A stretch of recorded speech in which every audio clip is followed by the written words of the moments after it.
impossible de se remettre d'un tel drame. En 2018, Nicolas Chauvin, 18 ans à peine, avait succombé après un plaquage très violent alors qu'il portait le maillot de l'équipe amateur du Stade français de rugby. Ses parents n'étaient pas présents en tribune lors de l'incident. Ils avaient appris, par téléphone puis sur place, que le jeune garçon était plongé dans un coma profond sous assistance respiratoire. Il présentait un risque de tétraplégie de niveau haut, avait subi un arrêt cardiaque de 10 minutes pendant lesquelles le cerveau n'avait pas été oxygéné, sa deuxième cervicale avait été arrachée et la moelle épinière était touchée. Il ne voudrait pas d'une vie de légumes, se souvient son père dans les colonnes du journal Le Parisien Week-end.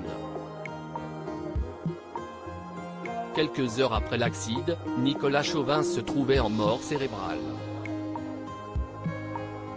Les médecins avaient finalement arrêté ses appareils. Aujourd'hui, Philippe Chauvin, son papa, se bat pour faire évoluer les règles du rugby, afin de garantir l'intégrité physique des joueurs. D'autant que l'affaire avait été classée sans suite à l'époque. Il sort un livre, le 5 avril 2023, aux éditions du Rocher, intitulé Rugby, mourir fait partie du jeu. Je sais aussitôt la violence du geste. Philippe Chauvin n'a pas assisté à la scène, mais il a regardé des centaines de fois en vidéo. J'avais besoin de voir les images. Et quand je l'ai fait défiler, ce week-end-là, je comprends, raconte-t-il. À la 5e minute, pendant que Nicolas attend, à l'arrêt, le ballon qui vient de lui être envoyé, deux joueurs se ruent vers lui, lancé à près de 20 km/h. En rugby amateur, les plaquages sont alors interdits au-dessus du sternum. Pourtant, le premier le touche à la tête. Et le second l'achève. Non seulement il ne se baisse jamais pour chercher l'impact plus bas, mais il fait un mouvement de rotation de son épaule, qui heurte de plein fouet le visage de Nicolas.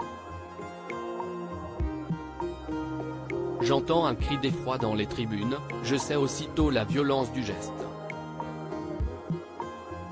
Cela n'aurait jamais dû se produire. Grand espoir du Stade français, Nicolas Chauvin avait la vie devant lui. La veille du match, avec sa mère, nous l'avons aidé à déménager ses affaires de notre domicile vers son premier appartement, précise Philippe Chauvin. Durant près de 2 heures, ce samedi matin, il a monté et descendu des meubles sur 5 étages. Il vit alors le meilleur moment de sa vie, celui de tous les possibles. Retrouvez l'interview de Philippe Chauvin dans le journal Le Parisien Week-end du 8 avril 2023.